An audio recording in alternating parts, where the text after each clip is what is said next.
কুফা নগরীতে এক নাস্তিক ছিল। সে বলে বেড়াতো, আমি আল্লাহর দেখি না তাই মানি না। কুফা নগরীর লোকজন বলে, আমাদের এক ইমাম আছে নাম নু'মান ইবনে সাবিত, ওনার সাথে বসলে তুমি আল্লাহরে দেখতে পাবা। সে বলে, তাই তাহলে তোমাদের ইমামকে ডাকো। সাইয়েদনা ইমাম আবু হানিফা টাইম দিলেন, এই জুমার দিন, আজকে জুমার দিন না, এই জুমার নামাজের পরে ঠিক ভর দুপুরে 2টায় সবাই আমরা একত্রিত হব। নাস্তিকও আসবে, সাইয়েদনা ইমাম আবু হানিফাও আসবে। জুমার সালাতের পরে লোকের বন্যা বয়ে গেল, বাঁধ ভাঙা জোয়ার, অনেক মানুষ। নাস্তিক এসেছে, লক্ষ লক্ষ লোক এসেছে, আসে নাই ইমাম আবু হানিফা। আসে না আধা ঘন্টা, 1 ঘন্টা, 2 ঘন্টা পরে আসছে। নাস্তিক বলে, এই তোমাদের ইমাম যার কোনো সময়ের জ্ঞানই নাই, এর সাথে কিসের তর্ক? সাইয়েদনা ইমাম আবু হানিফা বলে, ইনদি উযর, আমার ওযর আছে। কি ওযর? সাইয়েদনা ইমাম আবু হানিফা বলেন, আমি ঘর থেকে বের হয়ে আসার পথে একটা নদী পার হয়ে আসতে হয়। আজকে এসে দেখি নদীর মধ্যে কোনো মানুষ টানুষ নাই, নৌকা নাই, মাঝি নাই, কিচ্ছু নাই। তো হঠাৎ দেখলাম পাশে বিশাল বড় একটা গাছ। এই গাছটা এমনি এমনি 2 ভাগ হয়ে গেল। হঠাৎ গাছ থেকে এমনি এমনি লম্বা তক্তা হয়ে গেল, এমনি এমনি তক্তাগুলো জোড়া লেগে নৌকা হয়ে গেল। আর নৌকা আমার সামনে আসলো, মাঝি ছাড়া, লগি বৈঠা ছাড়া। আমি নৌকায় যেয়ে বসলাম, নৌকাটা আমার নিয়ে টান দিয়ে সাঁ করে ওপার নিয়ে গেল। তো এই যে এই কাজগুলো আর প্রসেসিং গুলো হতে আমার 2 ঘন্টা সময় লেগেছে। নাস্তিক কয়, তবে ইমাম গাঞ্জা খাইছে, মাথার তার ছিঁড়া গেছে, নাহলে কোনো সুস্থ মানুষ এই কথা বলতে পারে?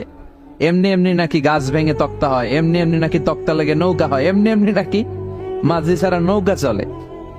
সাইয়েদনা ইমাম আবু হানিফা বললেন, এই তো আপনি লাইনে চলে আসছেন, আপনারে বুঝানো এখন আমার খুব সহজ হবে। এমনি এমনি গাছ কাটে না করাত ছাড়া, এমনি এমনি তক্তা জোড়া লাগে না, নৌকা হয় না মিস্ত্রি ছাড়া, এমনি এমনি নৌকা চড়ে না মাঝি ছাড়া। তাহলে এত বিশাল বড় আকাশটা কেমন করে এমনি এমনি হলো? জমিনটা কেমন করে এমনি এমনি হলো? সাগর, মহাসাগর, পাহাড়, মরুভূমি কেমন করে এমনি এমনি হলো? এগুলোর একজন স্রষ্টা আছে না নাই? নাস্তিক কয়, তাই তো, আসলেই তো আমি হাদারাম, আসলেই তো আমি উল্লুক্কা পাঠা। এইভাবে তো আমি কখনো ভেবে দেখি নাই, এইভাবে তো কখনো চিন্তা করি নাই। ও ইমাম, তুমি আমার ঘুমন্ত বিবেককে জাগিয়ে দিয়েছ, তুমি আমার চোখের সামনের পর্দাটা উঠিয়ে দিয়েছ, তুমি আমার দৃষ্টিভঙ্গিকে পরিবর্তন করে দিয়েছ। ও ইমাম, তুমি আমার চোখ খুলেছ, তুমি আমাকে হক চিনতে সাহায্য করেছ।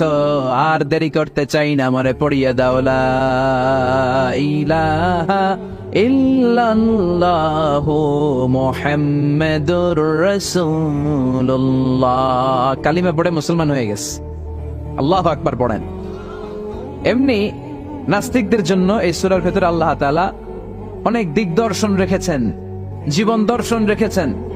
আল্লাহ বুঝাতে চান যে, গোলাম, আমারে চেনার জন্য, আমারে দেখার জন্য তোর ডক্টরেট ডিগ্রি লাগবে না, তোর ব্যাচেলর ডিগ্রি, মাস্টার্স ডিগ্রি লাগবে না। তুই আমার সৃষ্টির দিকে একটু নজর করে তাকা, একটু ঠান্ডা মাথায় চিন্তা করে দেখ, একটু সাগরের দিকে তাকা, একটু নদীর দিকে তাকা, একটু পাহাড়ের দিকে তাকা। তাকালেই তুই বুঝবি সামওয়ান ইজ কন্ট্রোলিং এভরিথিং। একজন এমডি আছে, ম্যানেজিং ডাইরেক্টর, মহা ব্যবস্থাপক, যিনি গোটা বিশ্বের সব ব্যবস্থাপনার আঞ্জাম দিচ্ছেন। চিল্লায় বলেন ঠিক কিনা? আল্লাহ বলে, তুই সাগরের দিকে তাকা, পাহাড়ের দিকে তাকা, নদীর দিকে তাকা। সাগরের দিকে তাকালে আমি আল্লাহরে খুঁজে পাবি। ঝর্ণার দিকে তাকা, ঝর্ণার মধ্যে আল্লাহর নিদর্শন আছে না নাই? ঝর্ণা ঝর্ণা ঝর্ণা রে, বলনা বলনা বলনা রে, কার বিরহে পাগল পড়া তুই, কার মিলনে ফুল ফসলে ভরা রে তোর দুকুল ভই, কার মিলনে ফুল ফসলে ভরা রে তোর দুকুল ভই। ঝর্ণা ঝর্ণা ঝর্ণা রে, বলনা বলনা বলনা রে, কার বিরহে পাগল পড়া তুই। সুবহানাল্লাহ পড়েন। ঝর্ণা দেখছেন কোনদিন? হড়ে হড়ে দেখছেন? সিলেটে মাধবকুণ্ড জলপ্রপাত, আর কোথায়? সীতাকুণ্ড, আর কোথায়? রাঙ্গামাটি, আর শ্রীমঙ্গল। ঝর্ণা আছে না? এই ঝর্ণার দিকে তাকাবেন, ঝর্ণার ঝরঝর শব্দের আওয়াজগুলো বুঝার চেষ্টা করবেন, দেখবেন ঝর্ণা আপনাকে বলে দিবে যে আমার স্রষ্টা কে। আল্লাহর সৃষ্টির দিকে তাকালে আল্লাহরে পাওয়ার সুযোগ আছে না নাই? এই তথ্যগুলো, এই উপাত্তগুলো, এই মেসেজ আর ইনফরমেশন গুলো আল্লাহ তাআলা এই সূরার ভেতরে ভরে দিয়েছে। শুনতে রাজি আছেন? আওয়াজ করে বলেন তো সূরার নাম। আরো জোরে সবাই বলেন কি নাম? মুলক। মুলক মানে কি? মুলক মানে রাজত্ব, মুলক মানে ক্ষমতা, মুলক মানে পাওয়ার, মুলক মানে কিংডম, মুলক মানে সভরেনিটি, মুলক মানে অথরিটি। অথরিটি কার? এজন্য রব্বুল আলামিন বলেন তাবারাকাল্লাযী বিয়াদিহিল মুলকু ওয়া হুয়া আলা কুল্লি শাইইন কাদির। সুমহান সেই সত্তা যার হাতে ক্ষমতা, আর তিনি সকল কিছুই করতে ক্ষমতাবান, সবকিছুর উপর কর্তৃত্বশীল। চিল্লায় বলেন ঠিক কিনা? তাবারাকাল্লাযী, সুমহান তিনি, বিয়াদিহিল মুলক, যার হাতে ক্ষমতা। ক্ষমতা কার হাতে?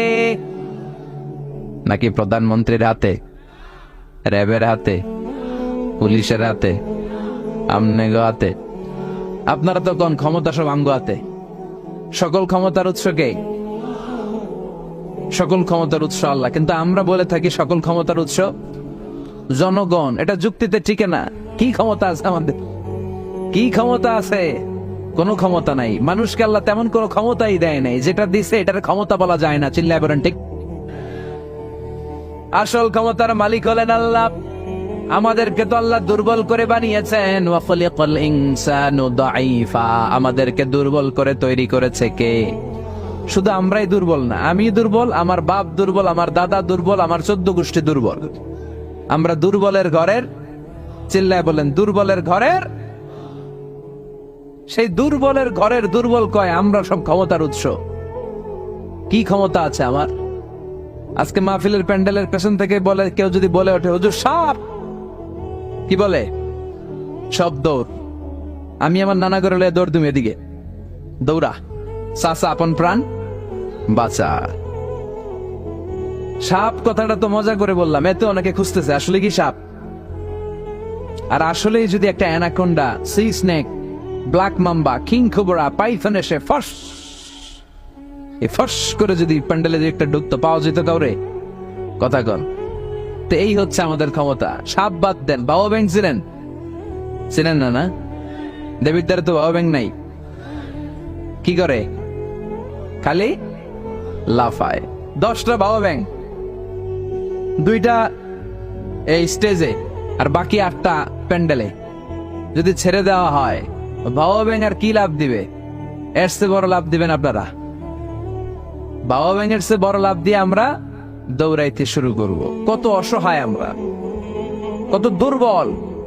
বল্লা পোকা, মৌমাছি আমাদেরকে কামড় দিয়ে উড়াল দেয়, এটা ধরে যে মারবো এটাও পারি না। কুত্তা এম করে কামড়াইলে আমরা কুত্তারে কামড়াইতেও পারি না। কি অসহায়। পিঁপড়া কামড় দিলে আমরা কিছু করতে পারি না। কানের ভিতরে যদি কারো পিঁপড়া ঢুকে তাকে বুঝবেন সে মজাটা কি। আহা, হ্যাঁ, বাঁচার কোনো সুযোগ নাই, কোনো ক্ষমতাই নাই। এরপরও আমরা বলি সব ক্ষমতার মালিক আমি। দেখবেন যাদের ডায়রিয়া হয় আর 5-7 বার টয়লেটে গেছে, এর চেহারার দিকে তাকানো যায় না। বৈশা গেছে, বৈশা যান।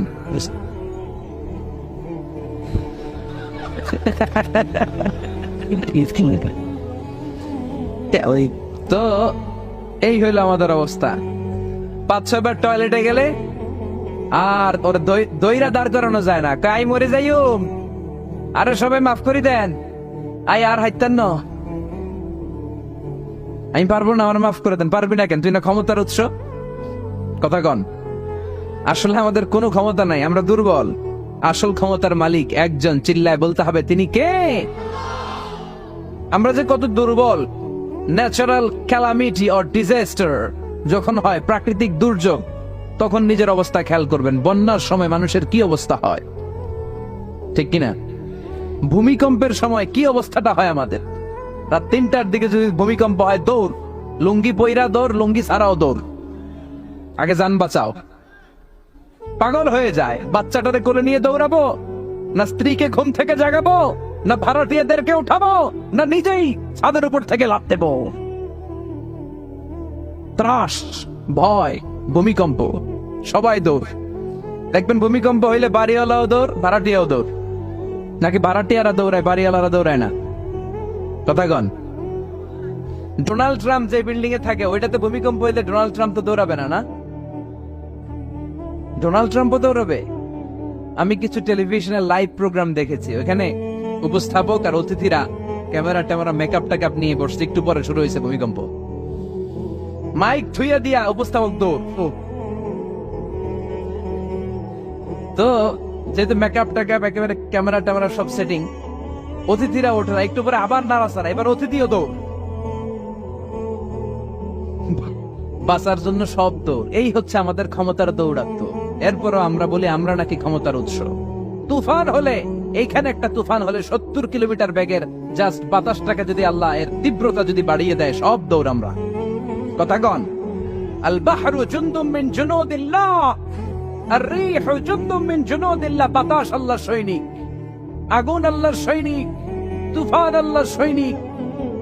চিল্লা এখন ঠিক কিনা? 2004 সালের সুনামির কথা ভুলে গেছেন? ইন্দোনেশিয়া একটা প্রদেশ আছে, বান্দা আছে, এক ধাক্কায় 3 লক্ষ সাগরের ভেতরে। জাপানের কান্টো শহরে 1 লক্ষ না, একটা ধাক্কায় কয়েক সেকেন্ডের ব্যবধান। একটু আগে নাচানাচি করতেছিল, দুম্মা চলে দুম, একটু পরে সব হয়ে গেছে দুম দুম। একেবারে সাইজ করে ফেলছে কে? আহা, কোনো ক্ষমতা নাই। ক্ষমতার মালিক কে?